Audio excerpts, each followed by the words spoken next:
welcome to It's Reality. I'm your host, Sheena, and joining me this week on this week's episode will be Catherine Natale and Peter Papageorgiou. So, Catherine, Peter, why don't you guys tell me a little bit about yourselves? Well, I'm originally from New Jersey, and I'm an actress, producer, writer. I just won an award, actually, at the New York Script Awards in New York, as I have a scripted pilot called My Gamophobia, and it's a dark comedy, and Like Our Lives. I was about to say, what is Like that Lives. about? Where did that title come from? Well, my gamophobia, it's actually a phobia that women have, or even men have, for fear of commitment or marriage. Okay. But this character has it because she's cursed. Someone cursed her, put a voodoo curse on her, and all the husbands that she ends up marrying 5 times over have just dropped dead within a month of marriage. Oh. So she's a young girl, she's trying to find someone, and she can, and she works at a wedding chapel,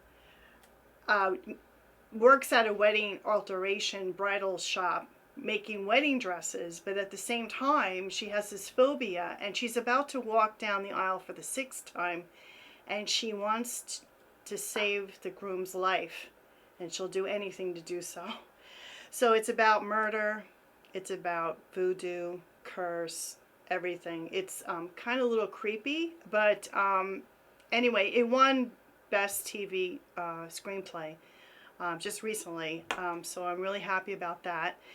And I have another project, Trans Truckers is the reason why we're here. Yes, exactly. Sheena. And it's about the LGBT community and their world in trucking. And when you think of them, you don't think of trucking, do you? No.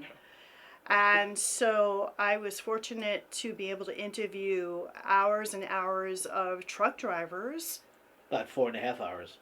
Yeah, of truck drivers who happen to be transgender, and how they how the worlds collide with a very straight trucking community versus them, and it's very interesting. And I did that, and I'm now trying to pitch it, and it's a docuseries, and it's really going to expose and really bring it out how their trial and errors, that hopefully Netflix trials will buy.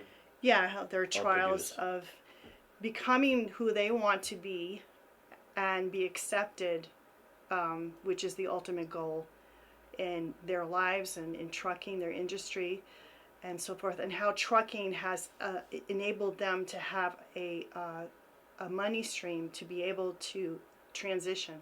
So very interesting. That's what we're here for. Yeah, absolutely. What were some...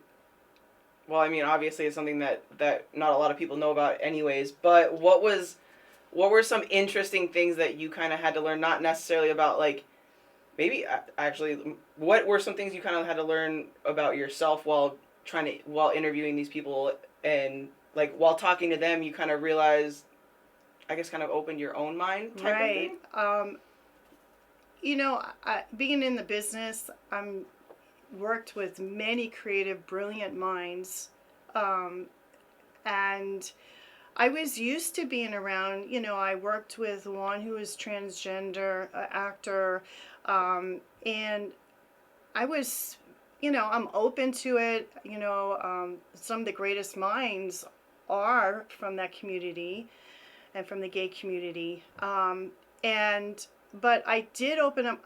I had no idea what they go through, and how society treats them, and how their family treats them, and all these dichotomies that happen with them, and how they become reborn in a sense. So it did open up my mind. But they're also a subgroup of the gay community, yes, too. It's like even... Yeah. But they're also a subgroup of the trucking community. Yes. Yeah. I mean, if you think about it, you think of a trucker as being like an old timer, which is what they call burly them. lumberjack, macho or like a man, fat guy, or something. Macho man who's like, been on the road and, Chews got a tobacco. hairy chest Yeah. and like, chewing tobacco and been married for 80 years and, you know, and you don't think about them, LBGT community, actually transitioning on the truck in private without being bullied, without having any kind of resistance from society, because the truck is their sanctuary and they can be whoever they want, and they could have a bad day, and then it just makes them think about where they want to be, how they want to do it, and the changes in their lives, and how they changing and morphing into their authentic self. It's kind of like having like an ultimate control over your life type of thing. Yeah. For them, like that's the most control they could possibly have. Yeah, they want. Yeah, They exactly want. it, yeah. They're so used to. They're so used to believing in a lie. In a sense, they're not comfortable in their original state, and they feel so trapped. It was when I was interviewing, all of them were feeling trapped. They were feeling trapped, and they had to get out. They had to explode out. They had to be themselves, and the courage that they had to go through. I mean, One of them was 49 years old. That. So how I started was, Rolling Stone had an article about the trucking industry and how it's changing in 2020, and I got the idea. I started researching it. And I got the idea, and I was like, no one has done this. Everybody says, oh, they're a supporter, No. but no one has the guts to really go for it, really explore. Bring it out to the forefront. Oh, bring it out to the forefront. No one has the guts to do so. And what I would like the show to be is an acceptance. People who don't know much about it, like I didn't know a whole lot, about Right. the surgeries and the extensive medical examinations and the psychological exams that they have to go through in order to transition. And I didn't even realize that. And I'm sure there's a whole lot of people across this country, or even in Europe and wherever, don't have any idea unless you've gone through it, And unless you have a the thing son is or a too, daughter that's gone there is a through lot who commit suicide. it. Yeah. So if this docuseries gets out there, I mean, it can prevent a lot of people from committing suicide. Right. Yeah.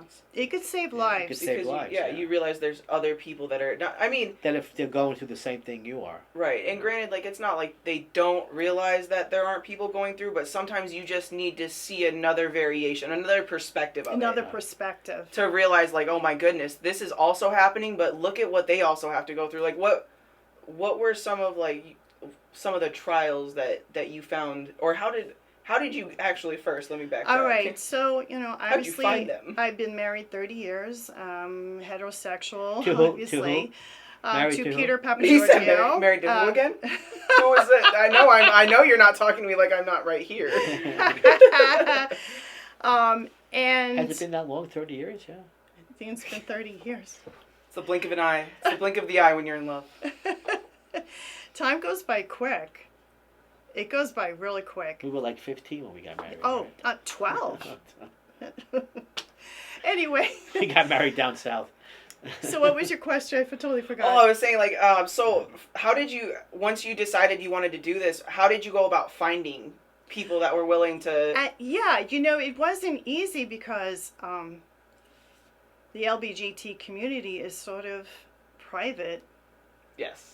They stick with themselves. They don't necessarily trust outside factors. And it was during COVID, and I said, what a perfect time, because I knew the truckers were out. I knew they were delivering. Mm-hmm. And I said, what a perfect time. So I went on Facebook. Many people told me to go elsewhere, different, centers and things like that. But I said to myself, if I go in person and I introduce myself, who am I? They're not going to believe me. They're not going to trust me.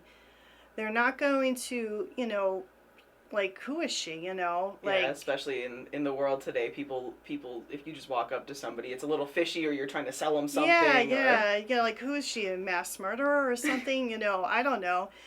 And, you know, I obviously, like, live in Vegas, so that's another element. Probably people would be like, you know.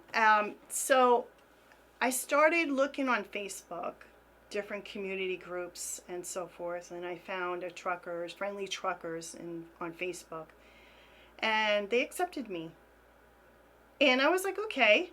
And so then I started commenting on people's stories, like they would say, oh, I got into a trucking accident. And I said, oh my God, I hope you're doing okay. And, but, you know, I mean, and I got to read the post and I said, wow, these people, they go through a lot, you know, like I was writing stuff down, you know, if they're late, the hold wasn't accepted. So what do I do with all this folding chairs? I mean, you know, things like that. And pictures of really bad accidents that they would see on the road, roadkill, things like that. Mm-hmm. So then I started looking at people's profiles and faces, and I said, okay, this person looks good. I like their style, like how they, you know, talk and so forth. So I started approaching people. Okay. And I would Facebook them, I would messenger them, and they would be like, who are you? This is weird. Yeah, I looked at your profile and, you know, okay, so what do you want? You know, like, they were, like, totally, like, who is this? They were suspicious. They were suspicious. And, like, and I realized, you know, at the time, I didn't put two and two together. I just thought, okay, you know, I'm friendly, I'm a nice person, you know. I didn't put two and two together. And then I started looking, and finally, God bless her, Elizabeth Delaney. She was a newbie, a trucker, a newbie. She transitioned at 39. She was now 52 at the time. No, was it 35? Huh? Was it 35 or 39? 39. Okay. She had been married as a man. Okay. Professional. So male to female. Male to female. Okay. And she was a male to female, and she had been married. She had a son, and she had a whole life. I mean, she was president of a company. She was, you know, she owned a restaurant. She, you know, she had this whole life, and then she transitioned and she left her wife and she started a brand new life. So I started talking to her, and I said, you know, can we do Zooming? Whenever, you know, and you want to tape yourself, here's questions. And our questions were composed by Vasily Christopher Lakos, who's Peter's childhood friend. And so I was asking her all these questions, and she said, oh my God, yes, I dig the show. I want to do this. I want to spread the word. I want to let people know what my story is and how it came to be.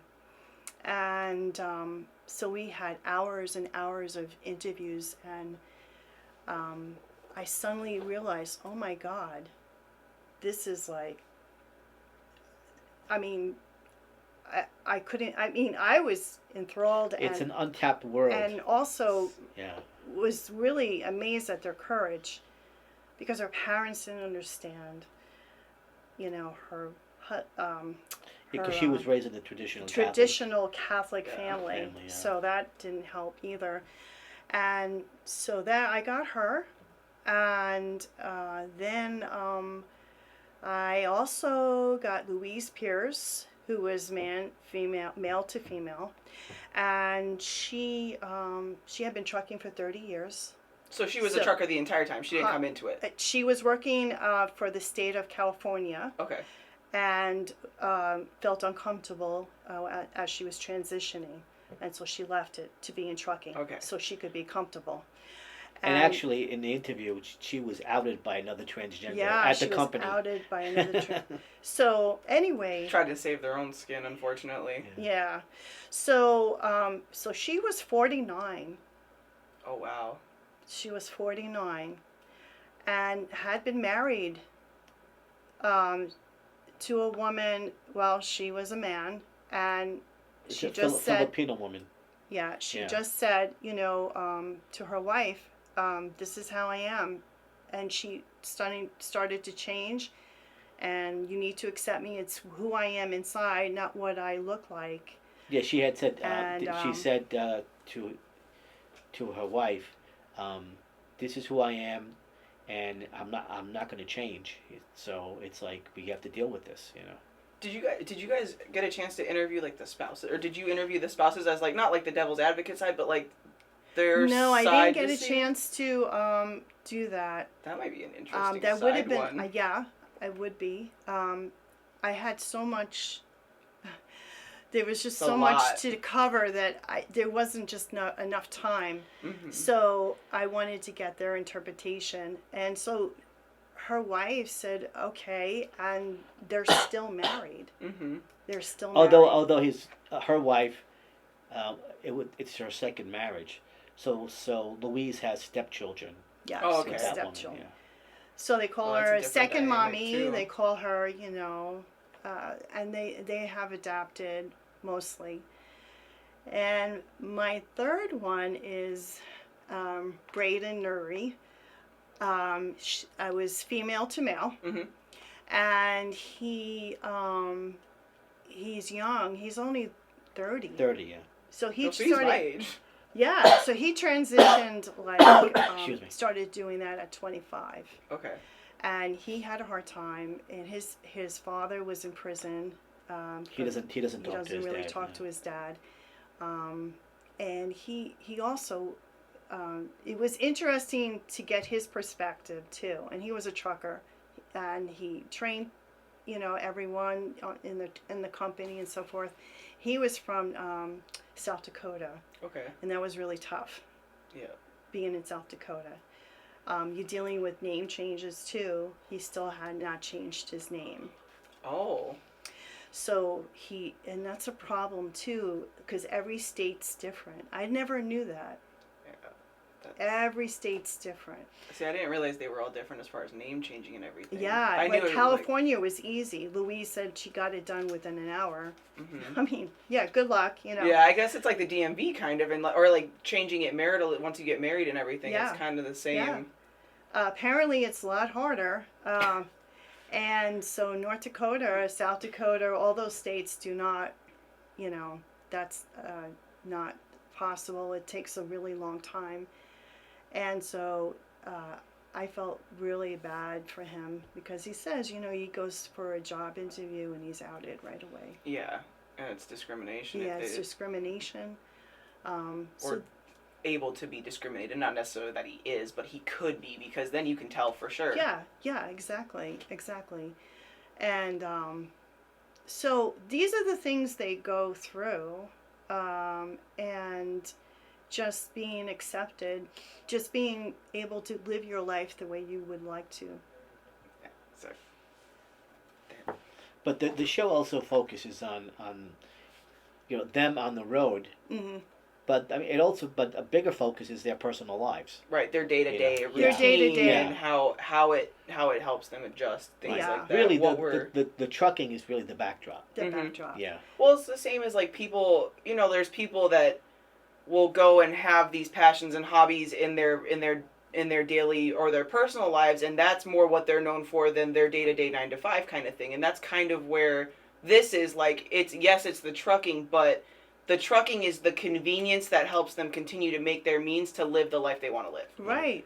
And it's the safe way. And they said In a to safe me, way, right. doctors who want to transition, engineers who want to transition, Mhm. professionals, they can't do it. They have a public setting, whatever that is, and they can't do it. And But so, in the trucking industry, they could do it. but in the Yeah. trucking industry, they don't really care. And that, yes. Sorry. That's okay, and they don't care. So, and they make enough money so they can do it without selling their body, Mm-hmm. without doing something they shouldn't do. And that was like that years ago, like 30 years ago. many of them had to sell their body. Yeah, there was one specific area of the park. Yes. Yeah.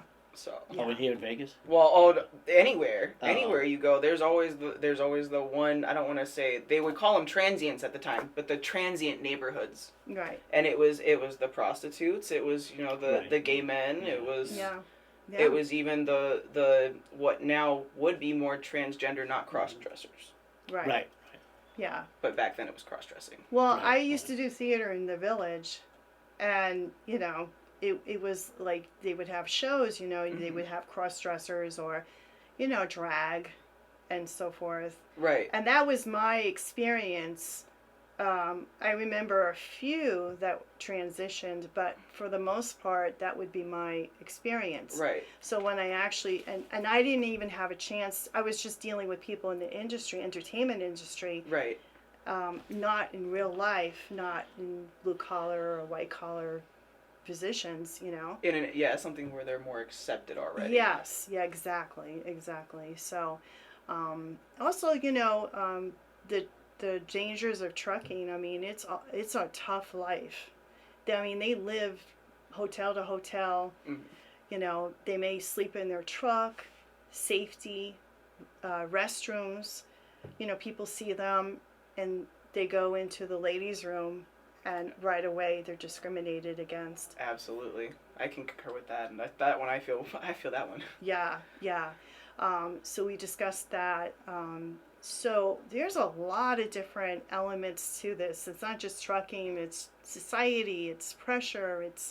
It's a lot of, and trying to figure out who you are and what your name will be and all kinds of different things. And also realizing too that you can be making a lot of money and have everything you can ask for and have your name in lights and still be miserable and want to change. Right. And then have to disappear because you do have such a name for yourself, whether it be, a spotlight, or maybe you're just the CEO of a company and you know that you're not comfortable. Yeah. Now, especially a CEO of a company, especially if they're in the corporate world. Or politics. Politics. I mean, God knows there has to be more in politics. Yes, I think there's a lot more than we want to see. Yeah, I mean, there has to be, right? So it's very interesting. So it opened my mind. I Zoomed interviews with them. They opened up to me, and they're my friends. They're still, I still, they're anxious to get this show on the road, and because, and some of them have decided to get off the road and not be truckers and go back to it if they need to. That's another thing about being a trucker. You don't have to stay on the road forever. You can take a break if you want. Yeah, it's job security if you want it to be. Yeah, exactly. Because you have your CDL license. Everybody needs a pickup load here and there. Exactly. So you could work when you want to work. Yeah, you can work whenever you want to work. And I think that's something people don't really look at truck driving. It's like plumbing. They don't look at it like a very glorious job, but they don't realize that it's a lot more flexible than people want to admit. If you don't have a lot, like if you can do it. It's not for everybody. It's not for everybody. Not at all. No. And it's a lot of long hours. I mean, 12 hours of driving, they would Yes. say they had to get off the road. There's laws that they have to get off the road. Yeah, you can't drive more than 12 hours. Also, I didn't know about trucking is that you obviously can't have liquor on the truck.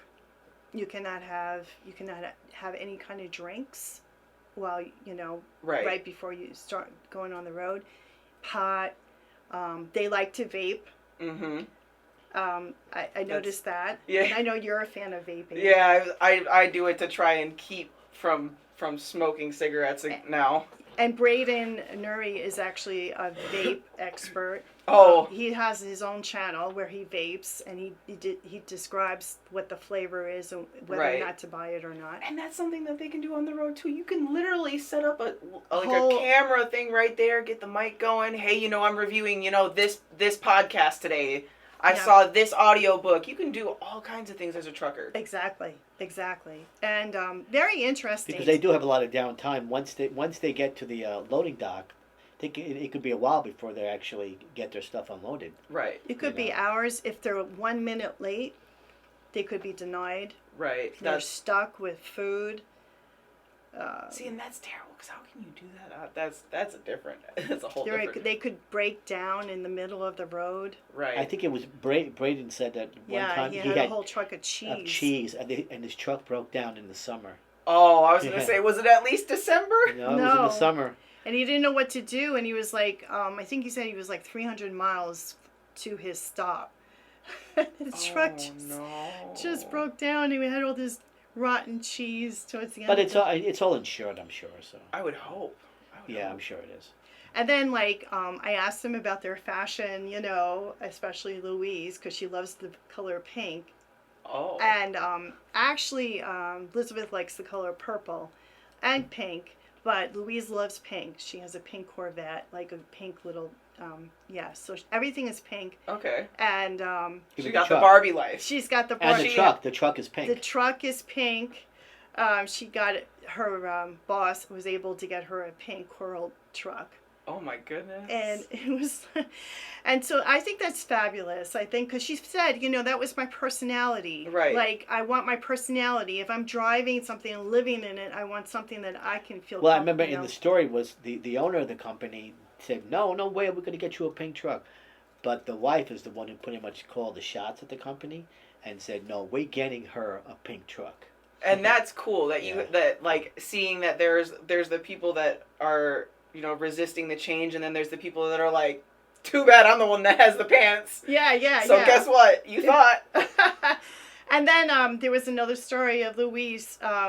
She was going to a funeral, and she parks her semi, and she's all dressed up in a dress and high heels, and she comes out of the truck. Things like that. Even Elizabeth too. And, so you don't think about it. You just think truck drivers with the dungarees, jeans on, and the plaid shirt. And trucker hat. And you don't think that, they go out to eat. They have normal lives. They see friends. And they have, So, so those are the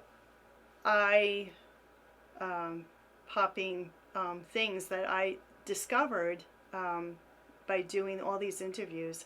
Unfortunately, because of COVID, I wasn't able to actually see them in person. Right. So what we did was we shot a sizzle reel, and we used a lot of B-roll to tell the story.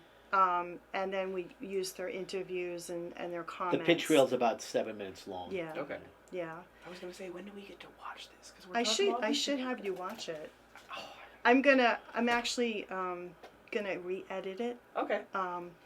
And I'm gonna start.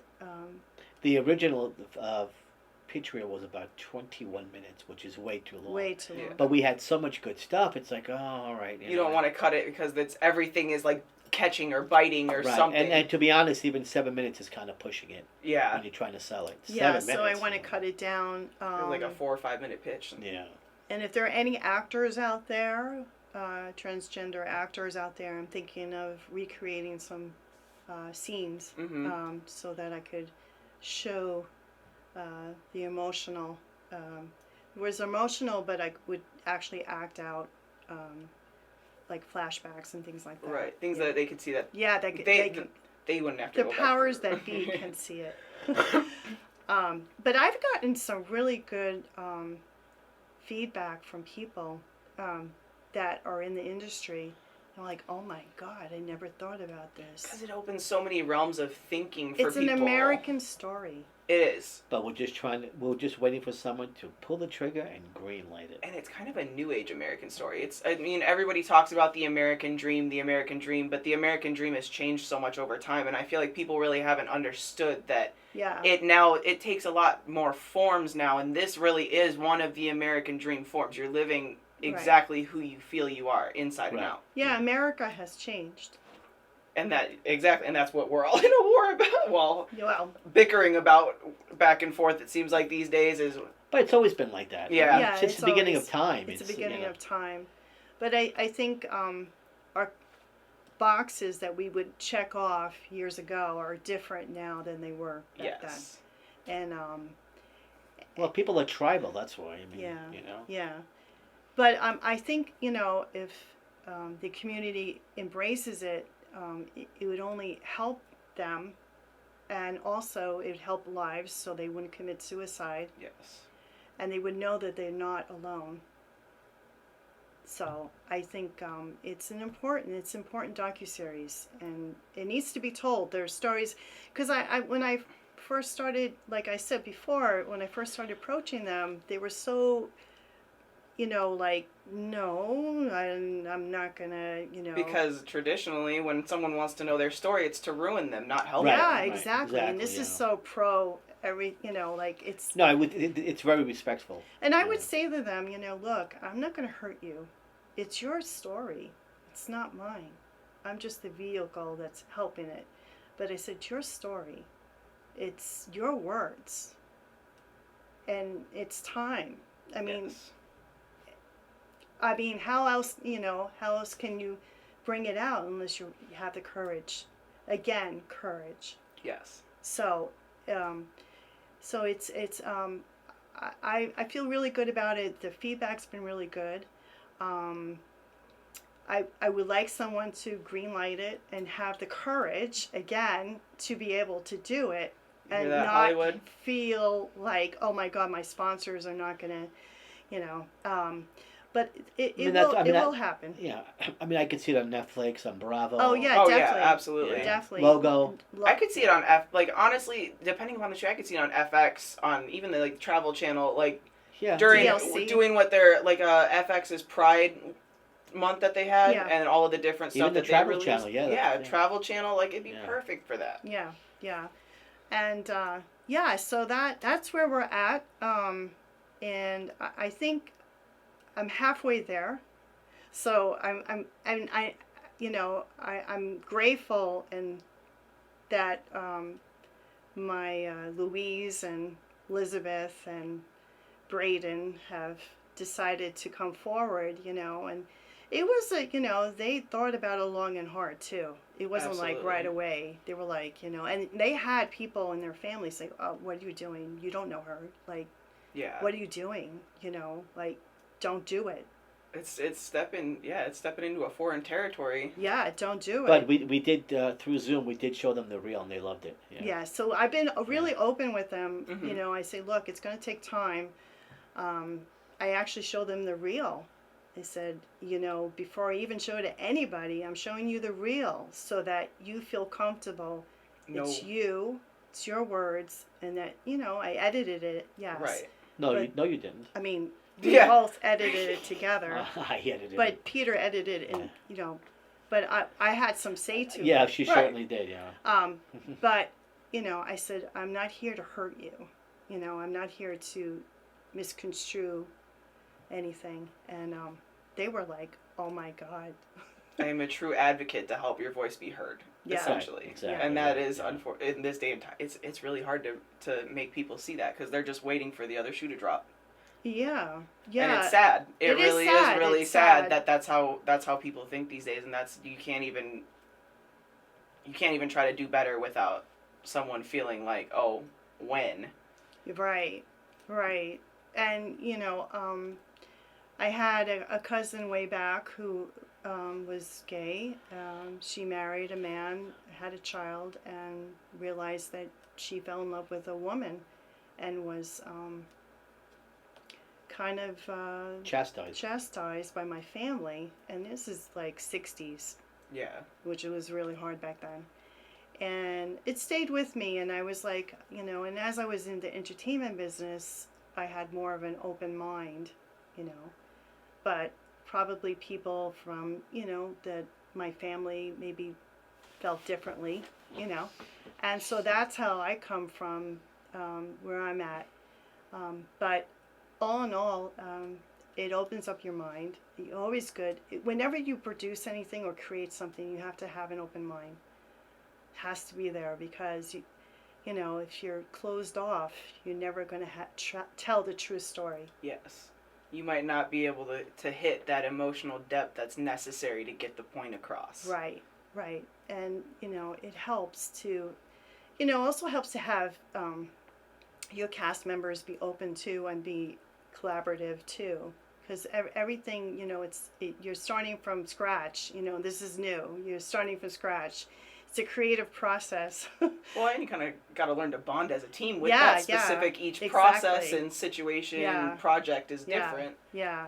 And so, yeah, that's how it all began. And I'm really psyched. This is where we're going with it. It's going to be great. And so many amazing things are going to come from it. No more hiding. No more. Everybody gets to show who they are now. Yeah. It's 2021. We're going into 2022. Everybody gets to be who they want to be. Yeah, exactly. Unless you're a racist or a homophobic. Yeah.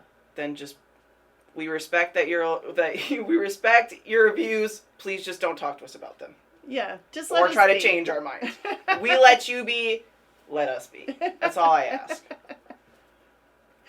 All right. Well, I think it's time. So let's wrap this up. And thank you so much for coming in, you guys. I know this is a reshoot from what we shot the first time, but That's okay. it was. I was excited to hear that there was some progress with your life going, and hopefully we can push forward and get, maybe someone will hear this podcast and be like, hey, let me pick that up. Yeah. Just hint, wink, wink. Nudge, nudge. Why don't you give some contact information, Catherine? If anyone wants to get a hold of me, I have my own production company, maxpetalsproductions @gmail.com. And we're also shooting a short film called Blood Money that Peter wrote. So that should be sometime in September. We're shooting it in September, yeah.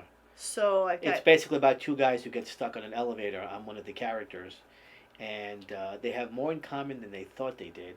And it gets pretty intense and violent. Yeah, it does. See, we're New Yorkers. Were they in the elevator the whole time? Yeah. Is it going to be like a giant kung fu? No. Michael Bay? No. Is that you? No. It's about 10 minutes long. That's Okay. it, yeah. Basically, you find out that the two characters find out that one of the characters finds out that his father killed the other character's father. Oh, so we're going back to blood feuds in this. Yeah, that's why it's in called a Blood random elevator. And it's mob related. Mob related. Okay. Yeah. Yeah, it's mob related. One's basically an actor who changed his name, came from Brooklyn, and the other guy is a blue collar worker, TV repairman who I play, and it just goes from there. Yeah, it's going to be pretty cool. And, it's a one-day shoot, but Still going to be fun. yeah, we're going to be on. And then we have, obviously, my web series, co-wrote it, called All About Monos with Eden Young. And I produced it and acted in it. And I played Jane Spot, a hoarder. I produced and edited, and it won some awards. It won, and I have distribution in Asia now. And Oh. I'm on a couple of platforms. And You're on 9 platforms. Yeah, so that's All About Monos. It's on Amazon, TV.com. TV.com, allabouttmonostv.com. It's hard to keep up sometimes. And it's on Amazon, people. We all have Amazon Prime. I know it. It's on Amazon, and then Red Herring web series. Oh, Red Herring is great. I can't wait. I can't wait to find out. So. Did you see it? Yeah, I watched the whole web series. Oh, you did? Yeah, so Okay. I played Dr. Efron. When I It's a great took the web watch series. and just It's went like this. by Las Vegas locals, Bobby and Renee Peoples. Bobby and Renee, Yes. hey. So, we got a They lot of live things. and breathe movies, Then Peter wrote a screenplay called Destinies. which is based on the book, yeah. Yeah, Nick Christopher. Yeah. Which So- is mob related. Mob Mob related. Of course, it has to be mob related. Anyway, Not so everything I do is mob related. we got a lot of things going on. But trans truckers, please, people. If you know someone, reach out. You know what? Let us know. We need this off the ground, running and going, because it's going to be great. Chaz Bono would be awesome. Like Caitlyn Jenner, Chaz Bono, anybody? Chaz Bono. Yeah, probably Chaz Chaz. Probably Chaz, but Chaz Bono, So, Cher, if you're watching. Da, da, da. Anyway, thank you for Come on, having Cher, I us. got you, babe. All right, thank you so much, guys, for joining us, and hopefully we'll get to have you again on at some point. With and some it will news. be to be With news. Yeah, with news of so this is when it's being released. Yeah. Catch their premiere this day. Oh yeah, we got a green light. I'm pushing for Netflix to greenlight it. I'm just saying. Definitely I'm just gonna Netflix. keep speaking. I'm Definitely gonna keep Netflix. speaking it into existence. Because Netflix is supposed to be original. It's supposed to be, original, creator friendly and whatever. So that's where I would be, like, in seventh heaven. Yes. And the projects that you might get. Yeah. And everything that comes after the first Netflix is what. Yes. All right. Thank you, Sheena. Yeah, Thank you. Thank you for coming on, guys. All right, that's a wrap for the show. Thank you again for coming on and for joining us and talking about trans truckers. I'm so excited. I really can't wait. Let's see. Until next week on It's Reality, this podcast is meant to open eyes and save lives. Thank you. See you next week.